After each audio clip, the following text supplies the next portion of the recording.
All right, what's going on, guys? My name is Jason Carter. I'm here with Carter Senior Health. I am a licensed insurance agent specializing in healthcare.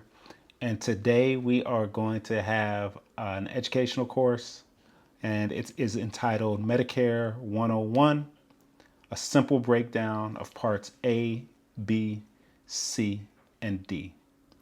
So what we're going to try to do today is make Medicare parts A, B, C, and D as simple and as easy to understand as possible. So we'll have a quick review of what Medicare is, and then we'll go through what those plans are. I won't be selling any plans today. This is a purely educational presentation. So if you have specific questions about your plan or your situation, please just send me a message or email me, because today we will just be keeping things very general and going over Medicare as a whole. What is Medicare? So Medicare is a federal health insurance program for people aged 65 and older. Now, some people younger than 65 can qualify if they have disabilities or certain medical conditions, but the vast majority of the people who use Medicare are 65 years and older. It is run by the Centers for Medicare and Medicaid Services, which is a government entity. And fun fact, about 99% of Americans aged 65 and older use Medicare. So for that reason, it's good to know about it and to know what your options are. And I think that 99% of people is about 68 million people. So it's a huge program. So let's start with Part A, and then we'll go to Part B. One thing you'll need to know is that Parts A and Part B are generally referred to as original Medicare or traditional Medicare. And that is just simply because they have been around since the beginning. Since Medicare originated, these two parts were part of the plan. So Part A is known as hospital insurance. So it covers a few things, and they're related to hospital, right? So inpatient hospital stays, skilled nursing facilities, hospice, and home health care are all covered by Part A. One thing to note about Part A is that for most people, they will have no Part A premium. The reason for this is because with 10 years of working in the US, you are eliminated from having a Part A premium. Or if your spouse has at least 10 years of working in the US, you will not have a Part A premium. So, some important things to know about Part A. Part A does not cover long-term care. So, nursing home care that's considered custodial care is not covered by Part A. Another thing to note about Part A is if you don't have supplemental coverage, you will have to pay deductibles and coinsurance amounts. Okay, so we will go over this in another segment, but that is what the supplemental coverage is for. Because if you don't have supplemental coverage, the deductible in 2025 is $1,675 per benefit period. And then the coinsurance amounts can get really large if you have a long hospital stay. And it's for that reason that most people opt to get some sort of Medicare supplement. But we'll go over that a different day and in a different video. Okay, so let's move on to Part B. Part B is known as medical or doctor coverage.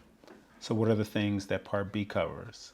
Doctor's visits, physician's fees, diagnostic testing, ambulance fees, preventative services, durable medical equipment, non-self-administered medications. So those are all the things that Part B covers. The one big thing to note, and that does surprise people, is that the Part B premium is not free. Part A is free. Part B has a cost, okay? So for 2025, the standard Part B premium is $185 per month. Now this can get higher if you're considered high income, but the standard premium is again $185 per month. Part B also has a deductible. The standard deductible for 2025 is $257 per calendar year. After you pay that deductible, you will have an 80/20 copay. So Medicare will pay for 80% of the cost and you will pay for 20% of the cost. So again, this is if you do not have the supplemental insurance policy, the Medicare supplement, otherwise known as MedSup. Okay. So again, the main things to know about Part B is that it covers the doctors and medical coverage, and that there is a cost associated with it. In 2025, the cost is $185 per month, and then you're also gonna have a deductible of $257 per year, and you're going to have a copay after you hit that deductible.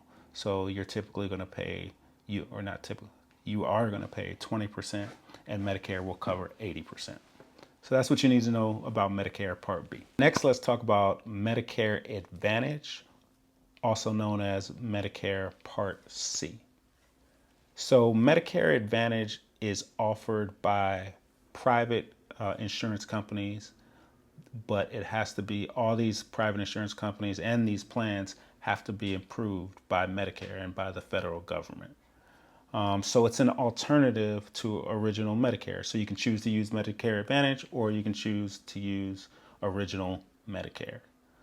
The differences between Medicare and Medicare Advantage, we will go over in depth in a different educational session.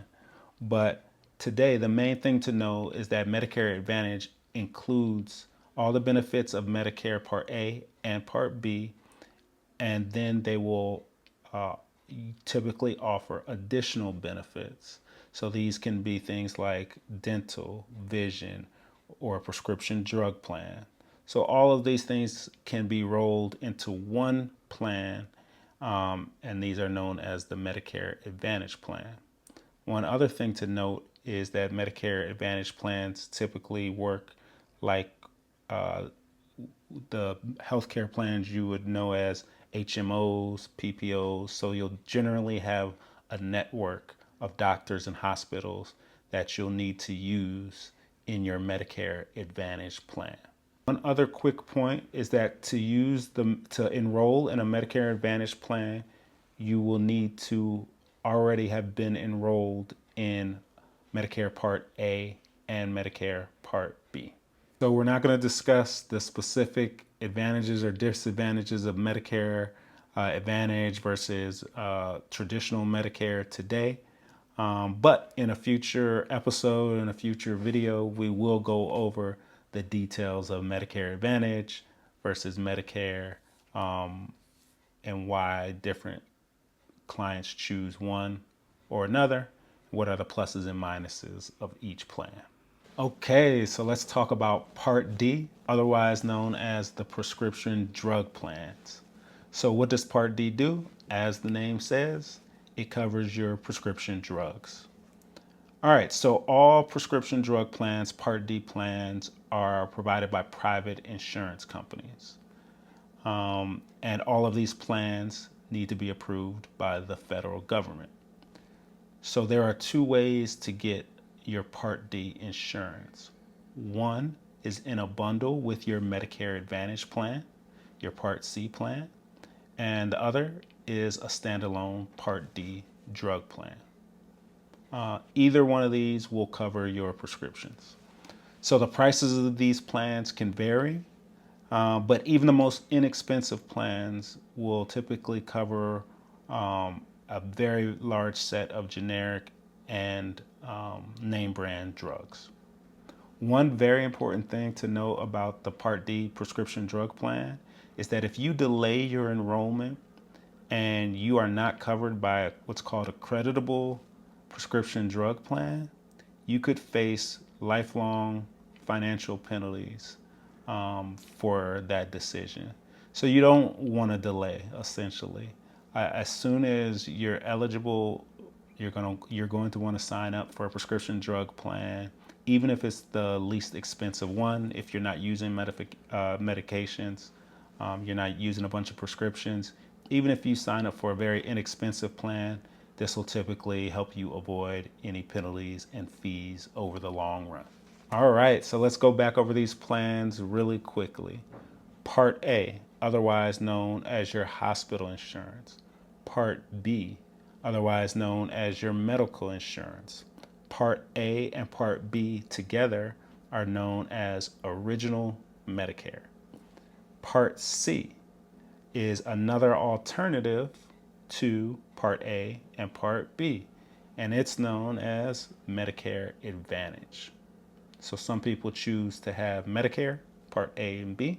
Some people choose to have Medicare Advantage. Part D is known as your prescription drug plan. Sometimes Part D can be included with your Medicare Advantage plan, or if you just have Original Medicare, you'll most likely want to add Part D, and you'll want to add it quickly, so as soon as you're eligible, so that you avoid penalties. And guys, that's it. That's a simple overview of Medicare's Part A, B, C, and D. Hopefully you found this information helpful. If you did, please give me a like, shoot me a comment, ask me a question, and share this video with someone who can use it. Maybe it's somebody who's turning 65. Maybe it's someone who isn't happy with their Medicare or Medicare Advantage plan for whatever reason. Next time, we're going to talk about enrollment periods. So the common questions that we're going to try to answer are, what are enrollment periods? When can you sign up? What happens if you miss an enrollment period? And how can you avoid enrollment period penalties? So that'll be next time. Thanks for stopping by. Take care, guys.